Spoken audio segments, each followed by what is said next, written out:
giving is part of civic society, and civic society and volunteerism is what made Canada great. When the snow-covered mountains and the snow-covered plains were populated by immigrants, they had no social security, they had no mounted police, and they had no tax system to provide for unemployment. They looked to each other to provide help. It is this very spirit of volunteerism that built our country and that we intend to carry on if we want to carry on having a great country. The fact that Melanie and I were privileged to give, that really refers to the fact that this country has enabled me to fulfill my dreams. And I must say to you very honestly, much more than my dreams. I don't know, and I think Bob or Philip referred to it. You probably know I came here at the age of 19. I never seen Canada before. I arrived in Halifax like many other people who came to this country.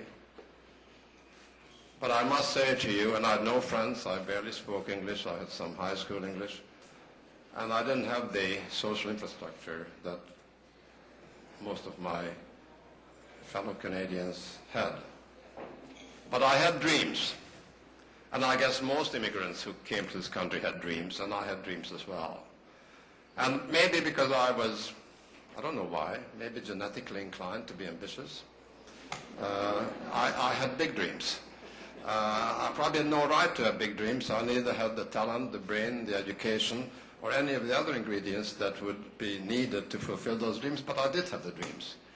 And let me tell you, and I don't need or nor do I intend to go into details, what happened to me in this country and what I have been able to get out of this country far and way exceeded my wildest dreams and my wildest expectations.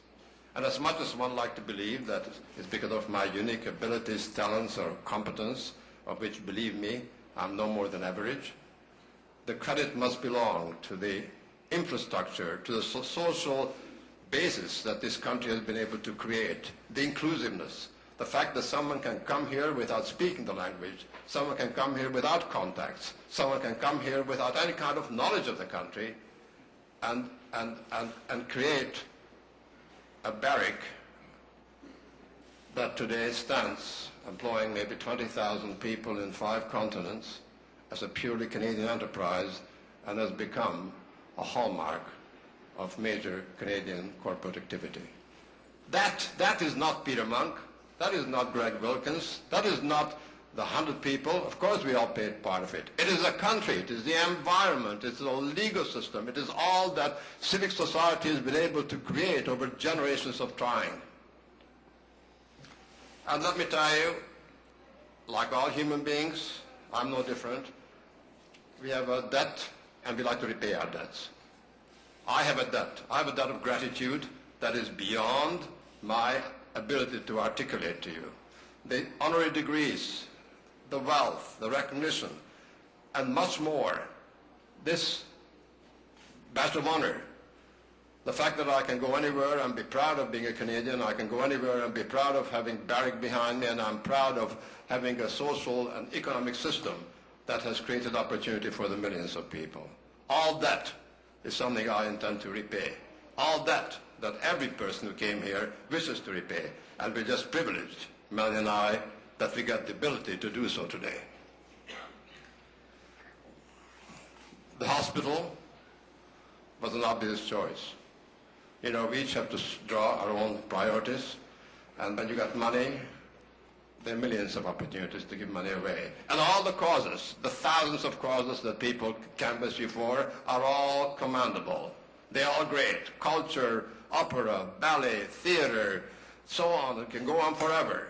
And most of you here have been involved in those voluntary activities. But to me, health is the most fundamental part of human dignity.